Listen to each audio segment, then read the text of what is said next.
저희 내외가 신혼여행을 제주를 다녀왔습니다.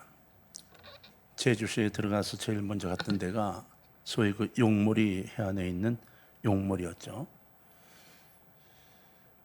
그리고 나서 제주를 여러 번 가게 됐는데 그 이후로 용모리를 한 번밖에 못 봤습니다. 제주 용모리 해안은 해마다 해수면이 상승에 피해를 입어서 골머리를 썩고 있다고 그러죠.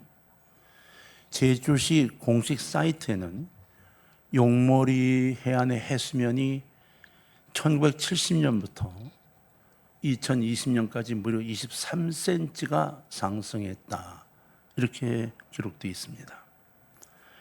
용모리 해안 관리소에 따르면 2011년에 연간 214일이 열려서 볼 수 있었다고 그래요. 2018년에는 76일로 급감했습니다. 그리고 2년이 지난 2020년에 단 42일만 허용이 됐습니다. 이제 2025년이 되면 용모리 해안은 폐쇄될 가능성이 높다고 말을 합니다. 바다 위에 건설된 도시 베네치아, 인공섬이죠. 그런데다 지반이 약해서 매년 물속으로 가라앉고 있습니다. 거기에다가 이 해수면 상승으로 베네치아는 침몰이 되고 있다, 이렇게 이야기를 해요. 그래서 이탈리아 정부가 베네치아 침몰을 방지하기 위해서 베네치아에 그리고 아드리아 해구 사이 석호에 수십억을 들여서 세 개의 물막이 벽을 설치했습니다. 또한 국토의 25% 이상의 해수면보다 낮은 네덜란드도 홍수를 대비해서 강과 바다가 이어지는 곳마다 전부 수문을 설치를 이미 끝냈습니다. 10년 내로 해수면 상승으로 인한 홍수 피해가 예측된 우리나라의 두 도시가 있습니다. 부산과 인천입니다. 여기에 수문을 설치해야 된다고 하는 강력한 학계의 요청이 계속되고 있다고 하는데 이 요청에 대해 두 도시가 특별한 대안을 내지 못하고 있다 그러네요. 이 해수면 상승에 대비해서 좀 더 적극적인 방안을 추구하는 도시가 있죠. 두바이입니다. 여러분 알고 계신 그 두바이의 최대 인공섬 팜주메이라, 이 팜주메이라와 그리고 2025년 완공 예정인 미국 플로리다주의 블루 에스테이트가 완전히 플로팅 되어서 세워지고 있는 도시로 되어져 있습니다. 물이 높아지는 거 버틸 수 있도록 설계를 하고 있다는 거예요. 난방비 지원 때문에 어려운 가정 대표되는 분들을 만나서 잠깐 다과를 나누고 봉투를 전달하는 예식을 가진 적이 있어요. 거기 한 소년이 와 있었는데 그 아이 이야기를 듣게 됐어요. 이런저런 이야기를 나누면서 다과를 나누고 있는데 언뜻 그 아이가 이렇게 얘기를 하는 거예요. 아유, 행복했으면 좋겠어요, 이러는 거예요. 이제 뭐 나이가 초등학교 한 3학년, 4학년 됐을 만한 아이가 자기는 불행하다고 행복했으면 좋겠다는 거예요. 그 소리에 정신이 반짝 쓰여서 귀를 기울이고 그 아이를 보고 있다가 슬그머니 자리를 옮겼어요. 그래서 그 아이 이야기를 들었는데 아버지가 어렸을 때 집을 나가셨대요. 그리고 엄마는 막 짜증내고 화내고 그러시다가 얼마 후에 돌아가셨다고 그래요. 그리고 할머니와 둘이 사는 거예요. 근데 지금 할머니도 건강이 좋지 못해서 잘 걷지를 못하신다고, 정말 남들처럼 행복했으면 좋겠다고. 여러분은 어떠세요? 그래서 이 대화를 하다가 조심스럽게 제가 물었어요. 그래, 넌 어떻게 하면 행복할 수 있겠어? 그걸 물었더니 뜻밖의 대답을 하는 거예요. 우리 할머니가요, 순댓국을 굉장히 좋아하세요. 할머니하고 순댓국 한 그릇 같이 먹었으면 정말 행복하겠어요, 이러는 거예요. 옆에 있던 연세든 분들, 거기에 지금 도움을 받으러 오셨던 분들이 걔를 바라보면서 씩 웃더라고요. 그 아이는 그날 맞아요, 할머니하고 순댓국을 나눠 먹을 수 있도록 조치를 취했어요. 자, 그 아이는 이제 행복해졌나요? 그 아이는 이제 행복해졌을까요? 네. 그 순댓국을 먹고 저녁까지는 행복할지 몰라요. 당장 저녁에 난방비를 지급받아서 그 난방비를 가지고 석유를 사거나 연탄을 산 영수증을 제출을 해야 되기 때문에 딴 데 쓸 수가 없어요. 당장 저녁이 되면 또다시 불행이란 단어가 떠오르기 시작할지도 모르겠어요.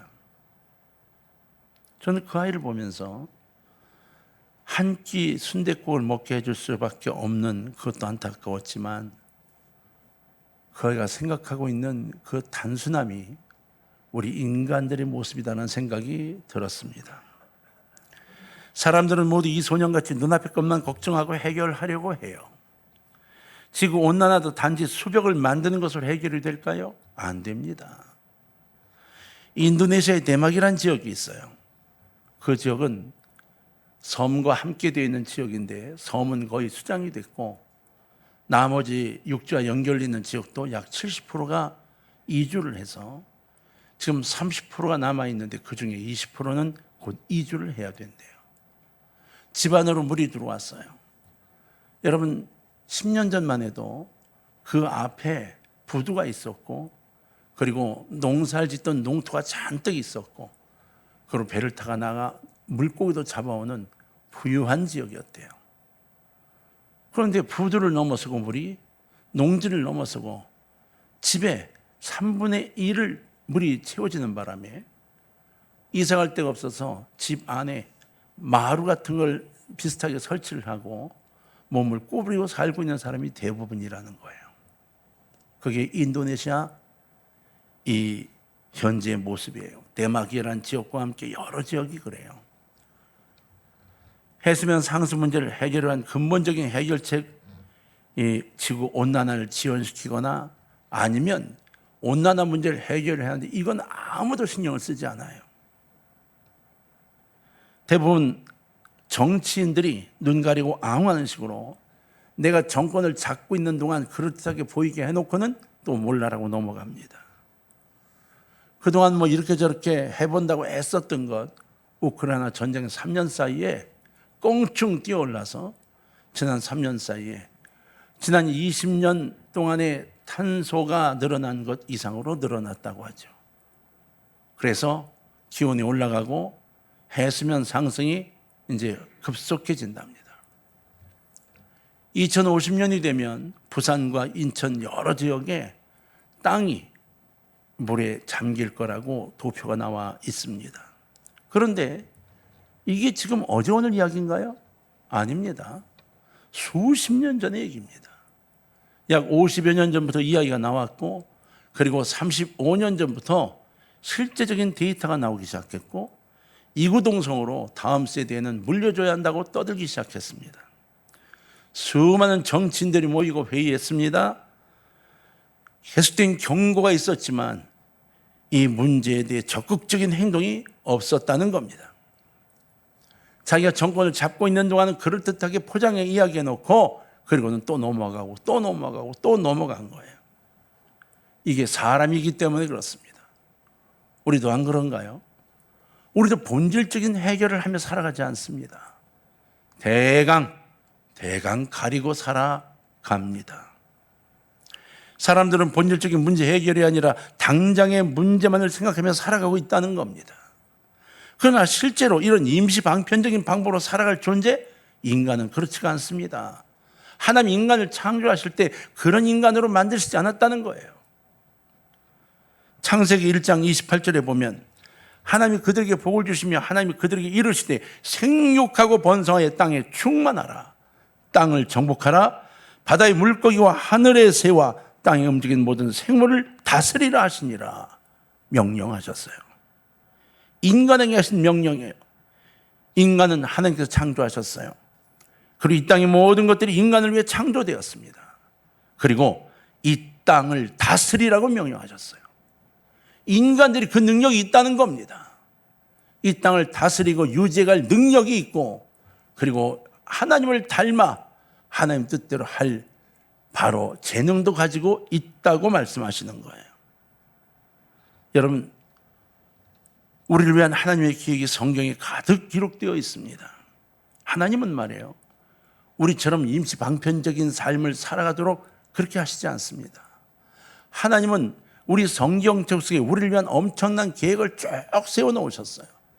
마지막 재림하시고 그 이후까지 계획을 다 우리에게 말씀하셨어요. 우리는 그런데 왜 하나님을 닮은 인간임에도 불구하고 그렇게를 못할까요? 왜 자기적으로 보지 못할까요? 왜 근시안적인 삶을 살아갈까요? 인간은 성공이란 단어의 표현을 다르게 이해하고 있어서 그래요. 사단이 주는 이해를 가지고 성공이란 단어가 잘 먹고 잘 자고 떵떵거리고 착각하기 때문에 그런 겁니다. 그래서 여러분, 정치하는 사람은 권력자와 연결하려고 그렇게 애를 씁니다.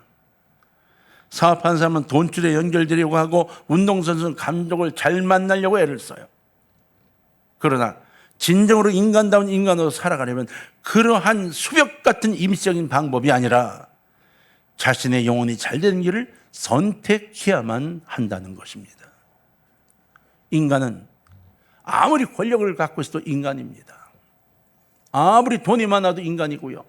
똑같은 거예요. 실제로 여러분, 우리 영혼이 잘 되는 길, 이것은 오직 예수를 믿는 믿음의 길밖에는 없습니다. 그 믿음을 통해 세상이 줄 수 없는 평안, 세상이 줄 수 없는 행복을 찾을 수 있습니다. 바로 우리 주 예수 그리스도를 통해 받을 수 있는 은혜라고 하는 것이죠. 이것은 세상적인 방법으로는 증명할 수가 없습니다. 직접 체험한 사람만이 알 수 있는 하나님의 선물이에요. 영적인 것으로 체험할 수 있는 하나님의 선물. 이런 것들은 소망으로 이어집니다. 내가 체험을 하고 나니 또 한 번이라는 소망이 생기고, 또 체험을 하고는 또 다른 소망이 생기고, 그래 자꾸 소망과 희망을 갖고 하나님께로 다가서면서 더 많은 걸 체험하고, 더 많은 기쁨을 누리고, 더 많은 평안을 누리고, 더 많은 축복을 누리게 된다는 것입니다. 여러분, 체험의 신앙이 우리 모두에게 있기를 주의 이름으로 축원합니다. 한번 은혜를 체험하면 또 다른 은혜로 발전하게 되는 것, 이건 하나님이 주신 축복인 겁니다. 하늘나라의 소망까지 이어지는 것, 이것이 하나님이 주신 선물이라고 하는 거예요. 믿음 안에서는 십자가의 죽음과 부활, 승천, 그리고 주님의 재림, 그리고 영생의 삶까지가 준비되어 있습니다. 그렇죠. 우리가 복음 속에서 그 예수님을 만나며 십자가를 처음에 만납니다. 그러면 우리 인생이 바뀌기 시작해요. 여러분, 그래서 아무리 힘들어도 첫 번째 주님의 십자가의 뜻을 깨닫는 사람 되기를 주의 이름으로 부탁합니다. 이 십자가의 뜻을 깨달으면 그 복음의 의미를 사모하며 살아가면서 인생의 길에서 오는 수많은 고난을 믿음으로 이겨나갈 수 있게 됩니다.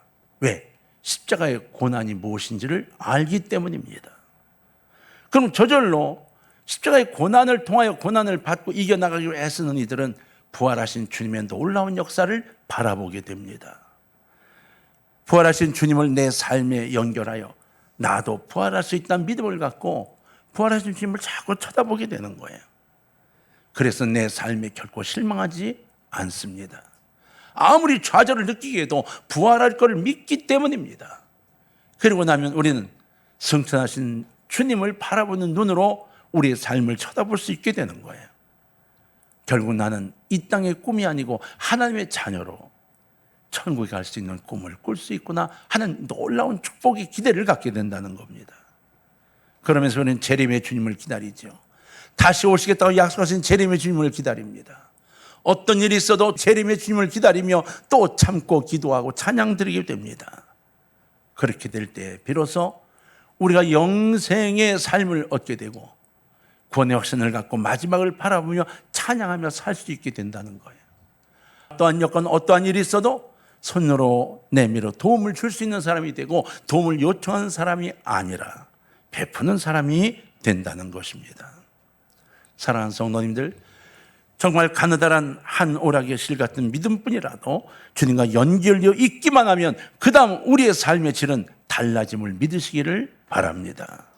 정말 작은 믿음이라도 하나님과 바르게 연결되도록 노력하시기를 주의 이름으로 부탁을 드립니다. 여러분들은 지금 어떤 소망을 가지고 살아가고 계시나요? 내 삶의 다음 순서가 어떻게 전개될 것인가를 희망하고 꿈꾸며 찾아보고 계시나요? 아니면 덧없이 이 땅에 꿈을 갖고 살아가고 계시나요? 여러분, 삶은 그저 한번 터덜터덜 왔다가 돌아가는 그러한 인생이 아닌 거예요. 그저 한번 터덜터덜 왔다가 돌아가는 소풍이 아니라고요. 인생은요, 하나하나 쌓아가는 벽돌 쌓기의 건축물 같은 거예요. 성도는 하나님이 특별하게 구별받는 존재임을 깨닫고 특별하게 살아야 합니다. 아니, 살아야만 합니다. 그 특별함에는 사랑과 거룩함으로 하나님의 자녀로 살아가는 것을 의미합니다. 우리는 약한 마음은 세상 줄이라는 사탄의 속삭임에 쉽게 이끌려갑니다. 이렇게 속삭일 때 끌려가고 저렇게 속삭일 때 끌려가는 거예요. 우리의 약한 심령은 환경을 따라 함께 이끌려갑니다. 그러므로 자신의 마음이나 의지를 믿어서는 안 됩니다. 성령께 의지하여 나를 이끌어달라고 기도하며 의탁해야만 합니다. 그래서 항상 은혜를 사모하며 성령 충만한 삶을 살아야 한다고 하는 것이에요. 신명기 30장 15절에 보라, 내가 오늘 생명과 복과 사망과 화를 내 앞에 두었나니 라고 말씀하셨어요. 생명과 복과 사망과 화를 내 앞에 두었다고. 우리 앞에 정의되는 여러 가지 일들, 내가 선택할 수 있는 삶의 길, 이 모든 것들이 내 앞에 놓여 있다는 겁니다. 이 결정을 누가 하는가? 내가 하는 거예요. 그 선택을 내가 할 때 성공과 실패도 내가 결정하게 되는 거예요. 그래서 이 완벽한 성공을 위해서 하나님을 의지하지 않고는 온전한 결정을 할 수 없음을 하나님이 가르치고 계신 겁니다. 부탁입니다. 이 땅을 살아가면서 내 마음대로 결정하는 삶이 아니라 하나님 뜻에 따라 결정하는 삶으로 여러분 삶이 자꾸 바뀌기를 주의 이름으로 축원합니다. 이 시대 나에게 가장 시급하고 긴급한 일이 무엇일까요? 바로 나의 변화입니다. 구원은 사람이 만든 길이 아닙니다. 사람이 아무리 좋은 길을 만들어도 여전히 사람의 작품일 뿐인 거예요. 현대사회는 말이에요, 사람이 만든 천국 같은 길을 자꾸 만들어냅니다. 천국이 아닌데도 천국 같아 보입니다. 그러나 진정한 구원은 오직 하나님만이 주시는 축복입니다. 구원받은 사람에게는 그리스도와 함께 그리스도를 본받아 그리스도와 더불어 사는 감격을 누리는 기쁨이 주어집니다. 믿음 안에서 이 은혜를 늘 사모하며 체험하며 사는 생활, 바로 이것이 우리의 삶이 되어야 됨을 믿으시기를 바랍니다. 하나님 우리에게 분깃이라는 표현을 쓰셨어요. 이 말씀 속에 하나님이 우리에게 확실한 보장을 해주시고 이 세상에 받을 선물을 주셨다는 뜻으로 사용하신 거예요. 우리에게 분깃을 나누어 주셨대요. 하나님은 말해요, 모든 인간에게 세 가지 선물을 주셨어요. 그것은 생명, 그리고 맡겨주신 일, 그리고 축복입니다. 우리는 누구든 간에 이 세 가지는 갖고 이 땅을 살아가는 거예요. 그것을 바로 알고 살아가는 바로 그 사람이 행복한 겁니다. 자, 그렇다면 여러분 한번 살펴봅시다. 첫 번째, 인간에게 모두 생명의 선물이 있습니다. 여러분이나 저 모두가 이 땅에 태어나 좀 살아가고 있는 거예요. 한번 병원 응급실에 가보십시오. 응급실에 앉아 있으면 긴장을 안 할래 안 할 수가 없습니다. 얼마나 많은 사람들이 급하게 들어왔다가 어떤 사람은 살아나고 어떤 사람은 세상을 떠나나갑니다. 아주 순식간입니다. 병원 응급실에 가보면 생명이라는 것이 얼마나 절실한지를 느끼게 됩니다. 지금 내가 이 세상에서 살고 있다는 것, 이건 생명의 분량이 남아있다는 증거예요. 나 이거 생명의 분량이 남아있다는 것은 그 생명을 가지고 해야 할 일이 남아있다는 증거이기도 합니다. 하나님이 말해요. 이 생명을 우리에게 주시고 그 분량을 지금 재고 계세요. 넌 됐어, 이제 그만이야. 그럼 우리는 떠나야 돼요. 그런데요, 우리의 생명을 분량을 늘려주셔요. 그 이유는 뭘까요? 무엇인가 해야 할 일이 있기 때문인 거예요. 할 일이 없으면 벌써 하나님 데려갔을 겁니다. 때때로 우리는 아차 큰일 날 뻔했네, 이런 순간들을 겪을지 몰라요. 또는 큰 병치레로 이 땅을 떠날 뻔하다 살아날 수 있기도 해요. 우리는 그때마다 깨달아야 할 게 있어요. 하나님이 나에게 생명의 분량을 늘려 주셨을까? 바로 하나님 앞에 순수하고 겸손하게 하나님 내게 부여하신 어떤 일을 감당하라고 하시는 거구나. 이 생명의 분량만큼 내가 무엇을 할 것인가를 고민해보는 여러분 되시기를 주의 이름으로 부탁합니다. 생명의 분량은 하나님의 사인인 겁니다. 성도들이 신앙생활에 실패하는 원인이 어디에 있습니까? 그것은 먼저라고 하는 하나님의 주신 사명을 깨닫지 못하는 데 있어요. 먼저가 무엇일까? 하나님의 사명이 먼저인데 아니요. 다 내 일을 먼저 하느라고 그 사명을 잇느라고 그 사인을 보지 못하는 거예요. 그러다 어느 날 갑자기 내가 왜 이 지경이 됐지라고 느끼는 그날 이미 늦는 거예요. 제발 부탁입니다. 먼저 그의 나라와 그의 의를 구하라 하신 이 말씀을 품으시기를 바랍니다. 그 몫을 감당하라고 하나님이 지금도 우리의 생명을 붙들고 계십니다. 사명을 받은 자는 어떤 위험의 순간에도 하나님께서 동행해 주심을 믿으시기를 바랍니다. 하나님께서 그 생명의 주인이시기 때문에 그 생명을 연장시킬 수도 있고 거기서 끝낼 수도 있는 거예요. 생명을 연장받으셨나요? 하나님께서 우리에게 맡기실 하나님 일이 있기 때문인 겁니다. 우리 교회에도 생명 연장 받으신 분이 여러 분 계십니다. 최선을 다해 주님 만나고 주님의 사랑을 실천하는 분들 되시기를 주의 이름으로 축원합니다. 두 번째, 인간에게는 해야 할 일이 있습니다. 이걸 우리는 사명이라고 말하죠. 지금도 우리에게는 직책이나 축복, 평안, 은사 등 하나님 주신 선물을 받으며 살아가고 있습니다. 그러면 우리에게 주어진 시간을 귀하게 사용할 줄 알아야 합니다. 이렇게 주신 이 귀한 시간을 마구잡이로 쓰고 내 그저 돈 버는 데 사용하고 다른 거 노느라고 사용하고 그렇던 데 사용하다가 이제 그만이라는 소리를 듣고 해야 할 일을 다 하지 못하고 주님을 만나면 우리는 주 앞에 온전히 설 수가 없게 됩니다. 사랑하는 동안의 가정 여러분, 하나님에게 부여하신 시간 귀하게 사용할 줄 아시기를 바랍니다. 여러분, 하루에 몇 시간이나 의미 있는 시간을 보내시나요? 하루 중에 몇 시간이나 주님과 동행하는 시간을 보내고 계시나요? 하나님 부여하신 시간 얼마 많지 않습니다. 그 사이에 주님이 기뻐하실 일을 가득 채우는 우리 모두가 되셔야 됩니다. 자기 인생의 시간을 하나님 나라 의를 위해 사용한다는 것 아주 보람되고 기쁜 일입니다. 사명이란 하나님이 주신 선물이죠. 나 자신만이 할 일이 있다는 뜻이기도 합니다. 다른 사람이 아니라 바로 내게 주어진 사명. 하나님 주신 내가 해야 할 일이 가정에도 있고 직장에도 있고 교회도 있습니다.